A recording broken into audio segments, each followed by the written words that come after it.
Como devemos viver neste mundo? O que Deus espera de nós? Há pessoas que pensam que Deus faz uma lista rígida de podes e não podes, de permitido e não permitido, que se aplica para todo e qualquer lugar e toda e qualquer situação. Pessoas que procuram estabelecer ali com detalhes qual é de fato o comportamento correto do cristão. Mas quando nós vamos olhando o Novo Testamento, nós percebemos que esse tipo de mentalidade é uma mentalidade mais ligada à lei, ao Antigo Testamento. Não é que você possa viver de qualquer forma. Há princípios que regem a nossa vida. Há princípios que estão no Novo Testamento, há mandamentos claros de Jesus. Mas há um ponto muito interessante quando nós abrimos o Novo Testamento e começamos a estudar, que tem a ver com aquilo que Deus fez por nós, aquilo que Cristo faz por nós, aquilo que somos por meio de Jesus Cristo. Quando nós temos consciência de quem somos, o que somos, então o fazer será uma consequência disso. O que nós precisamos é sempre estar relembrando quem nós somos. Porque quando nós temos uma percepção correta de nossa nova identidade em Cristo Jesus, nós, de uma forma mais natural, mais leve, seremos aquilo que Deus quer que sejamos, faremos aquilo que Deus quer que façamos.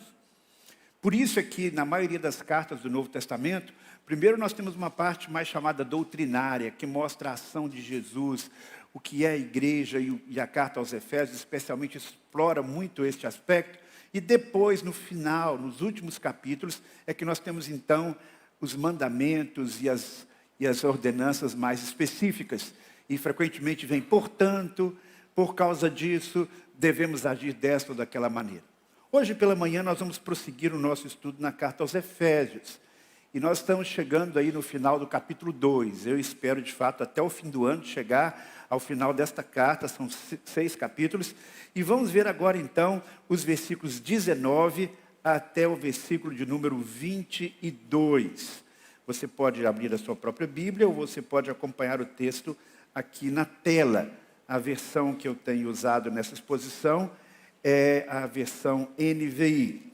Diz assim a palavra de Deus em Efésios capítulo 2, versículo 19 a 22. Portanto, vocês já não são estrangeiros nem forasteiros, mas concidadãos dos santos e membros da família de Deus, edificados sobre o fundamento dos apóstolos e dos profetas, tendo Jesus Cristo como pedra angular, no qual todo edifício é ajustado e cresce para tornar-se um santuário santo no Senhor. Nele vocês estão sendo edificados juntos para se tornarem morada de Deus por seu Espírito. Nestes versos que eu acabei de ler, nós temos 3 imagens, 3 figuras que mostram o que somos. Não apenas individualmente, mas coletivamente, como igreja. E a primeira imagem, ela está muito clara aí no começo do versículo 19, quando lemos que nós não somos mais estrangeiros nem forasteiros, mas concidadãos dos santos. Ou seja, nós fazemos parte do povo de Deus. Nós somos povo de Deus. Lembre-se que lá no Antigo Testamento, através de Abraão, Deus escolheu uma família e depois uma nação, que foi a sua descendência física, o povo de Israel.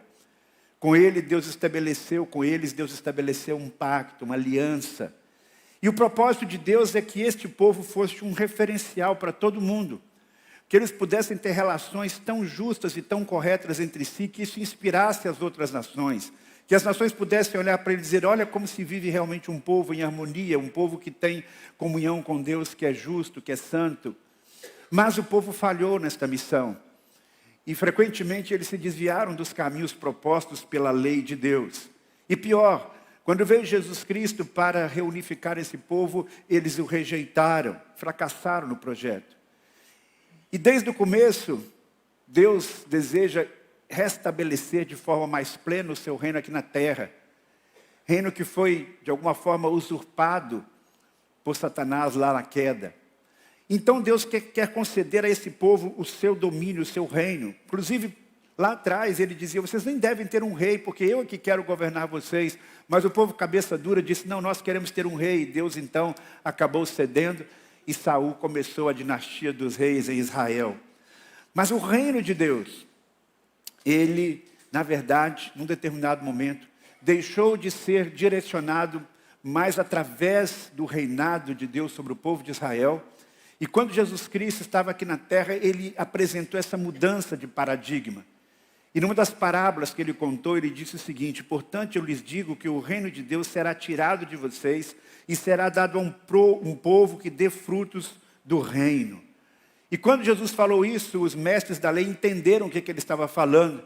E na sequência desta parábola, lá em Mateus 21, nós lemos no versículo 45 e 46, mas os chefes dos sacerdotes e fariseus ouviram as palavras de Jesus, compreenderam que ele falava a respeito deles e procuraram um meio de prendê-lo, mas tinham medo da multidão, pois elas o consideravam profeta. Ou seja, então Jesus disse, olha, agora cheguei, o reino do céu chegou, mas esse reino não está mais com vocês, judeus.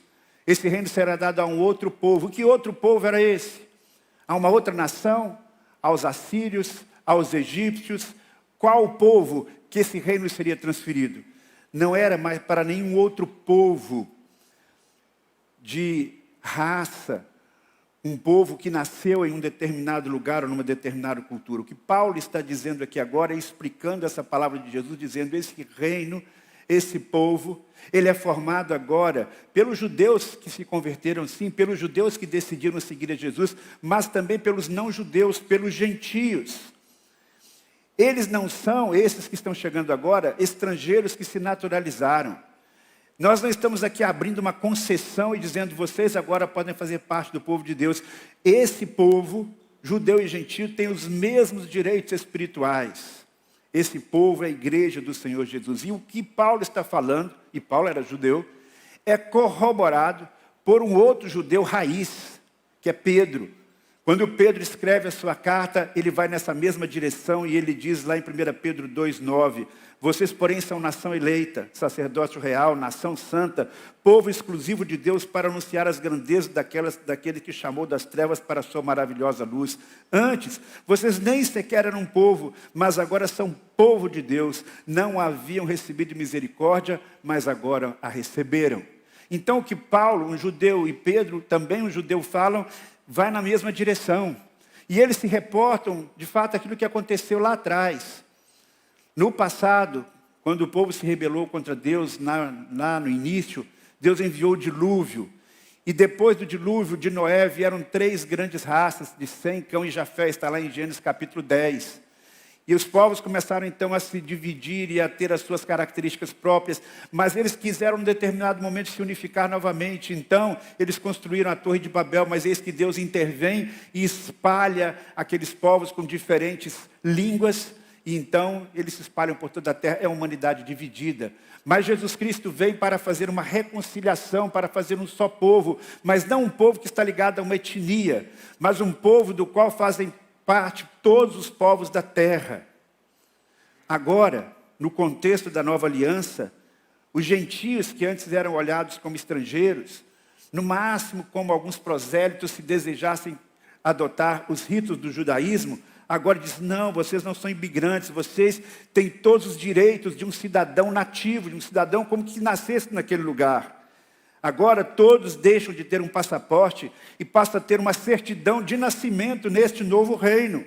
E este novo reino, repito, não é um reino que está numa jurisdição territorial, não é o reino que está num determinado espaço físico, não. Esse reino é um reino universal. Eu não estou falando aqui da igreja do Edir Macedo, mas eu estou falando aqui de um reino que abrange o mundo inteiro. Paulo, quando escreve esta carta, o Império Romano ainda estava no auge. Não havia sinais de declínio do Império.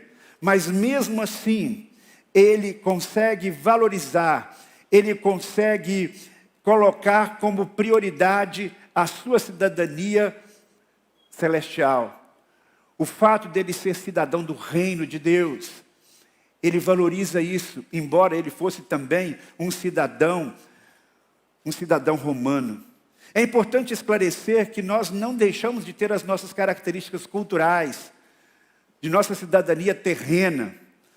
a cor de nossa pele não muda, aquilo que nós temos na nossa cultura necessariamente não tem que ser abandonado, mas o que nós queremos colocar aqui é que continuamos ser, diante de Deus, muito daquilo que nós somos pela nossa condição humana. Homens, homens, mulheres, mulheres, mas no sentido espiritual não há mais distinção entre homem e mulher, entre servo e senhor, entre branco, entre preto, asiático, qualquer que seja a nossa origem. E esse é um grande privilégio. É interessante que quantos cidadãos brasileiros, quantos brasileiros e mesmo pessoas de outros lugares do mundo, africanos e sul-americanos, correm para os países de primeiro mundo, vão lá na Europa, vão nos Estados Unidos, e eles fazem um esforço tremendo para se tornar cidadãos daqueles países. Às vezes pagam quantias vultuosas, passam por situações burocráticas e de humilhação para se conseguir um green card. Mas nós, em Cristo Jesus, temos um privilégio muito maior. Enquanto tantos brasileiros e sul-americanos e africanos e tantos outros orientais se esforçam para viver no primeiro mundo e pagam um alto preço para poder ter uma cidadania num desses países de primeiro mundo, nós temos a cidadania no povo de Deus, no reino de Deus, e um preço altíssimo foi pago, mas não por nós, mas pelo Senhor Jesus Cristo, para que nós pudéssemos ter esse direito de nascimento, de nascer no reino de Deus, fazer parte do povo de Deus. Então, o primeiro aspecto a ser destacado é que você faz parte desse reino, você é cidadão desse reino, e esse reino tem leis maravilhosas, tem princípios maravilhosos, e você então vai agir de uma determinada maneira, você vai agir com integridade, você vai cumprir a sua missão nesse mundo, porque você é cidadão do reino dos céus, você é embaixador do reino dos céus. Por isso nós lemos aqui no texto, vocês não são mais estrangeiros, nem forasteiros, mas concidadãos dos santos. Mas o texto vai além e diz que nós somos também o quê? Membros da família de Deus. Então nós temos aqui um aspecto mais intimista. Não somos apenas parte do povo de Deus, mas nós somos o quê? Membros da família de Deus. O texto está muito claro com relação a isso. E Paulo já mencionou essa verdade várias vezes. Nessa mesma carta, capítulo 1, versículo 5, ele diz que nós somos adotados por meio da fé em Cristo, como filhos de Deus. No capítulo 2, 18, ele apresenta o privilégio que nós temos de ter um acesso direto a Deus, porque Deus é nosso Pai. No capítulo seguinte, 3, versos 14 e 15, ele diz que ele faz uma oração em nome desta família que está no céu e na terra. E em Efésios capítulo 4, versículo 6, ele repete que Deus é Pai de todos os cristãos. Então nós temos o privilégio de fazer parte de uma grande família. Uma família que reúne cristãos de todos os tempos, aqueles que já partiram para a eternidade, aqueles que estão vivendo aqui na terra, aqueles futuros nossos descendentes que virão e farão parte também da família de Deus. Temos que sempre ter isso em mente. Jesus enfatizou muito essa verdade.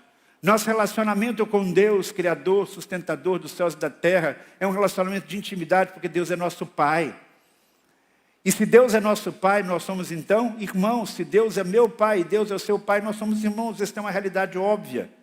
E precisamos sempre lembrar disso. É interessante que esse tratamento que nós temos de irmãos, parece que com o tempo ele está se perdendo um pouco. Eu me lembro que quando eu era criança, quando eu era adolescente, nós menores, crianças e adolescentes, sempre chamávamos os irmãos mais velhos, especialmente irmão fulano, irmão ciclano. E eu me lembro quando eu cheguei aqui, a maioria dos irmãos, eu chamava exatamente de irmãos, né? Irmão Aristóbulo, irmão Mário, irmão fulano, irmão ciclano, irmão Arthur. E parece que a gente vai perdendo um pouco isso. E a gente vai tratando uns aos outros sem colocar esse irmão na frente. É claro que mais importante do que a verbalização é o sentimento, é a conexão, é ver o outro realmente como irmão. Mas é importante que a gente não perca isso de vista. O mesmo Deus que criou a sua família de laços de sangue é o Deus que criou a grande família. Por isso o slogan da nossa igreja é uma família para você e para a sua família. Essas duas organizações, essas duas instituições, elas não competem entre si. Pelo contrário, muitas vezes a pessoa, quando não tem o privilégio de nascer num lar funcional, num lar onde tem amor, onde tem aqueles princípios da palavra de Deus, às vezes ela vai encontrar esse amor, esse carinho, esse aconchego na igreja, que se torna a sua segunda família. E é importante que a gente cultive isso, que a igreja seja um modelo para a família de laços de sangue. E que nós possamos, olhando para o relacionamento que existe numa família funcional, observar isso também no contexto da família de Deus, da igreja, amando uns aos outros, perdoando uns aos outros, aceitando uns aos outros, orando pelos outros, caminhando juntos uns com os outros, experimentando as alegrias e tristezas, celebrando as vitórias, chorando os problemas juntos com os nossos irmãos. Esse é o ideal de Deus. E nós não devemos perder isso de vista. Então, quando você tem essa consciência, eu faço parte de uma grande família espalhada pelo mundo inteiro, em um núcleo menor, que é a família, que é a igreja local, e um núcleo menor ainda, onde a gente pode, de fato, colocar tudo isso em prática, que é um pequeno grupo. Você percebe que há várias esferas, que há várias camadas nesse relacionamento desta grande família. Assim como a gente tem a família nuclear, a gente tem a família estendida, que vai ali pelos irmãos, pelos primos, e depois a família que vai se estendendo, assim também a família de Deus. E tudo isso acontece por Jesus Cristo. E nós temos então o desafio de acolher as pessoas que chegam. Assim como na sua família você não escolhe todos que fazem parte, né? Você se casa, você escolheu sua esposa, seu esposo, mas vocês não escolheram o filho que vocês iam ter. Não havia lá um stand lá, não havia lá uma prateleira com os filhos ali disponíveis, esse aqui tem essas características, essas outras, e você chegou, eu quero aquele ali, não quero aquele lá. Não é assim que funciona, não é? Você teve o seu filho, e depois você vai criando o seu filho. E você não escolhe como é que ele vai ser, você não faz todas as escolhas por ele. E quando ele cresce e vai se casar, você não escolhe quem vai ser o sua nora, seu genro, e você é desafiado a acolher esses novos membros da sua família com amor, com carinho. Assim também na igreja, nós não escolhemos quem Deus vai colocar, quem vai nascer de novo, quem vai fazer parte da nossa família. E por isso o grande desafio é o desafio do acolhimento, qualquer que seja a pessoa que Deus traga para fazer parte da nossa família e esteja disposto a caminhar dentro dos princípios da sua palavra. Então nós precisamos valorizar isso. E ter essa consciência de que nossas ações com os nossos irmãos, elas estão mediadas por esse laço espiritual, esta realidade espiritual. Somos irmãos em Cristo, porque Deus é o nosso Pai. Mas a terceira metáfora que nós temos aí, ela é mais detalhada nesse texto. O apóstolo Paulo gasta um pouquinho mais de tinta aí para explicar o que ele tem em mente. Ele diz que nós somos edificados sobre o fundamento dos apóstolos e dos profetas, tendo Jesus Cristo como pedra angular, no qual todo edifício é ajustado e cresce para tornar-se um santuário santo no Senhor. Nele vocês também estão sendo edificados, para juntos se tornarem morada de Deus por seu Espírito. Esta verdade aí, ela aparece em outros lugares das Escrituras. E é o apóstolo Pedro quem nos mostra um pouco mais sobre isso. E com base nesse texto de Paulo, e com aquilo que Pedro escreveu, nós podemos dizer que nesse edifício espiritual, nós somos pedras. Pedras no edifício que é santuário de Deus. Então, nós temos aqui uma outra metáfora. Nós já vimos que nós somos povo de Deus, nós somos família de Deus, e nós somos um edifício. E um edifício tem o seu fundamento. Não existe nenhum edifício que possa subsistir às intempéries se ele não tiver um sólido fundamento. Você não vê esse fundamento muitas vezes, mas ele está ali presente. Ele é essencial para a estabilidade de qualquer prédio, de qualquer edifício. E qual é o fundamento da igreja? O fundamento proposto aqui são os apóstolos e os profetas. Na verdade, não são simplesmente essas pessoas, mas pelo estudo da palavra de Deus, nós podemos compreender este fundamento dos apóstolos e profetas tem a ver com aquilo que eles vivenciaram. Tem a ver com o ensino dos apóstolos e dos profetas. Quem foram os apóstolos? Apóstolos não é aquele que se auto-intitula hoje em dia apóstolo. Eu sou um apóstolo, né? Alguns aí se dão esse nome, mas biblicamente apóstolos são aqueles que viveram com Jesus, aqueles que com ele conviveram pessoalmente, que beberam ali em primeira mão o ensinamento de Jesus. Um deles que veio depois, e ele diz, eu sou como que o fora de tempo, é o apóstolo Paulo. Porque ele também teve o seu encontro pessoal com Jesus, encontro físico, no caminho de Damasco. Mas nós temos então esses apóstolos que ouviram e sistematizaram o ensino de Jesus, ensinaram e escreveram esse ensino de Jesus. E nós temos os profetas, que segundo alguns estudiosos, não são necessariamente os profetas do Antigo Testamento, embora também possam sê-lo, mas são aqueles que Deus deu o dom de profecia no começo da igreja, quando eles tinham revelações especiais e traziam a aplicação da mensagem de Deus para aquele primeiro momento em que o cânon estava sendo formado. Então ele diz, é esse ensinamento do começo, esse ensinamento de primeira mão, que ele dá sustentação à igreja. Nós não podemos abandonar esse ensinamento, nós não temos que criar coisas novas, nós não temos que inventar novidades, nós não temos que esperar novas revelações para em cima disso edificar a igreja. Nós já temos um fundamento. Se você constrói um edifício, o que você não pode mexer nesse edifício de forma alguma, sob pena de acabar com esse edifício, é com o fundamento. Você pode quebrar uma parede, fazer uma maquiagem aqui, ajeitar acolá, mas o fundamento está ali. Você não pode retirar um fundamento e tentar preservar aquela construção. Assim também a igreja do Senhor Jesus. Esse fundamento está posto e não pode ser retirado. Por isso que o nosso fundamento está nas páginas da Bíblia, especialmente do Novo Testamento. É o fundamento dos apóstolos, é o fundamento dos profetas. E é isso que dá firmeza à igreja. E quando nós nos desviamos disso, nós colocamos em risco esta construção espiritual. Mas além disso, nós não somos os próprios construtores. Nós somos pedras, nós somos instrumentos de Deus, porque é Deus que está construindo esse edifício. E esse edifício, ele tem uma peculiaridade. O apóstolo Paulo cita aí algo que os remetentes desta carta sabiam muito bem, que é uma pedra angular. O que é a pedra angular? Talvez uma imagem ajude a explicar isso melhor. Nas construções antigas, eles não tinham os recursos que nós temos hoje de construção, de cimento, argamassa. Então, esta pedra que está bem no meio ali do arco, ela é chamada de pedra angular, porque essas pedras elas eram como que encaixadas, um verdadeiro trabalho de engenharia manual. Mas para que elas pudessem se unir, tinha que ter uma pedra que se encaixasse perfeitamente no meio, à semelhança daquele desenho. Esta pedra no meio é a pedra angular. Ela é a pedra que dá sustentação para todos os arcos. E as construções antigas tinham muitos desses arcos. Se você fizer uma viagem ao Oriente Médio, visitar aquelas ruínas, você vai ver essa pedra ali em destaque. Ela unifica as outras pedras. E quando nós pensamos nesta construção que é a igreja, e nesse arco, e Jesus como pedra angular, nós podemos dizer que ele está perfeitamente encaixado ali, unindo de um lado os judeus e do outro os gentios. E a igreja, então, é edificada nesta pedra. A pedra angular também tem um outro sentido. É uma pedra que faz um ângulo de uma construção, fica na ponta de uma construção. É um fundamento. Ela dá o prumo para que a construção não fique uma construção sem um rumo, não fique torta. Esta pedra, ela dá sustentação para o edifício e faz com que ele esteja conectado. É isso que Jesus faz na igreja. Diz claramente aí que ele é a pedra angular. Se tirarmos esta pedra, a estrutura rui completamente. Então Jesus tem essa função na igreja, tem essa função nas nossas vidas. Ele é a pedra angular e nós, como diz o apóstolo Pedro, somos pedras vivas na edificação de uma casa espiritual. 1 Pedro capítulo 1, versículo 5 é o que nós lemos. E lemos também em Efésios então, que nós somos edificados juntos. Deus está edificando, usando a gente como pedra, para quê?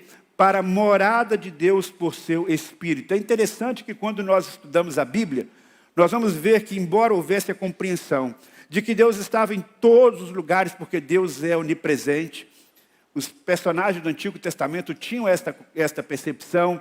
Davi tinha isso claramente, ele deixa isso no Salmo. Salomão também fala sobre isso. Os profetas falam sobre esse Deus que está em todos os lugares. Mas havia um lugar onde Deus se manifestava de forma especial. Era considerada a morada do Senhor. E você deve se lembrar, o primeiro lugar designado para isso foi o tabernáculo, levantado lá no deserto. Anos depois, aquele tabernáculo dá lugar ao templo. Ali era a morada do Senhor. Tanto assim que o judeu até hoje ora, orando na direção do templo. Porque ali ele acredita que é o lugar especial da habitação de Deus. Por isso as pessoas vão lá no Muro das Lamentações e ficam lá orando. Deus está aqui, aqui é o lugar sagrado. Não é mesmo? Toda essa concepção tem a ver com isso. Mas o que Paulo está dizendo aqui, e que Jesus já tinha pronunciado, é que Deus não está mais em um lugar físico. Esta igreja, feita composta por pessoas de diversos lugares do mundo, de diversas etnias, culturas. É nesta igreja que Deus está habitando. E quando nós falamos que Deus habita na igreja, nós não estamos falando desse espaço físico aqui da Silva Paulé 1111. Nós estamos falando de Deus que habita em nós, habita individualmente em cada um de nós e habita na coletividade, nesta comunidade que é a igreja do Senhor Jesus. Então esse é um grande privilégio. Aonde é que Deus está hoje? Deus está em todos os lugares, mas Ele preferencialmente manifesta a sua presença, manifesta a sua glória. Somos morada de Deus no contexto da igreja. É interessante que, quando Paulo escreveu esta carta, havia na cidade de Éfeso um grande templo. O templo de Diana, deusa dos Efésios, uma das 8ª maravilhas do mundo antigo. Ali iriam milhares de pessoas. Quando Paulo escreveu esta carta, o templo ainda estava edificado lá em Jerusalém, o templo judaico. E o que ele está dizendo então? Nem neste templo pagão, nem neste templo da antiga aliança é o lugar onde Deus está morando. Aquele templo lá em Jerusalém ainda tem aquela barreira contra os gentios. Mas agora, vocês, comunidade de Deus, povo de Deus, família de Deus, vocês são o edifício de Deus, vocês são morada de Deus, onde Deus habita. E porque somos morada de Deus, nós temos que viver uma vida que demonstre isso, que demonstre a presença de Deus, que demonstre o poder de Deus, que demonstre os atributos de Deus. E este templo está sendo construído. E ele só será terminado no fim dos tempos, porque lá em Apocalipse capítulo 21, versículo 3, nós lemos: eis o tabernáculo de Deus com os homens. Ou seja, esta igreja vai ser construída e terminada lá no final, no fim de todas as coisas, quando Deus habitará plenamente entre nós. Portanto, meus irmãos, neste texto que nós analisamos hoje, nós temos 3 verdades importantes que devem pautar a nossa vida, nosso comportamento. Você e eu somos cidadãos do reino do céu, somos parte do povo de Deus, nós somos da família de Deus, e somos desafiados a viver como família, e nós somos o edifício onde Deus habita pelo seu Espírito. Que nós possamos viver de acordo com esta nossa verdadeira identidade espiritual, e assim o mundo conhecerá verdadeiramente a glória de Deus. Que o Senhor nos abençoe. Amém. Vamos fechar os nossos olhos. Vamos falar com Deus.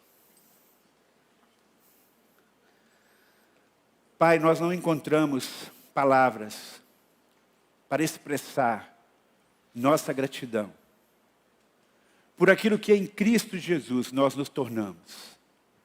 Cidadãos do teu reino, membros da tua família, filhos amados, que o Senhor adota por meio de Jesus Cristo. Obrigado porque nascemos no teu reino. E obrigado, Senhor, porque em nós, nesta coletividade e individualmente, habita o teu Santo Espírito. Ajuda-nos a viver de maneira a honrar a nossa identidade. Em nome de Jesus.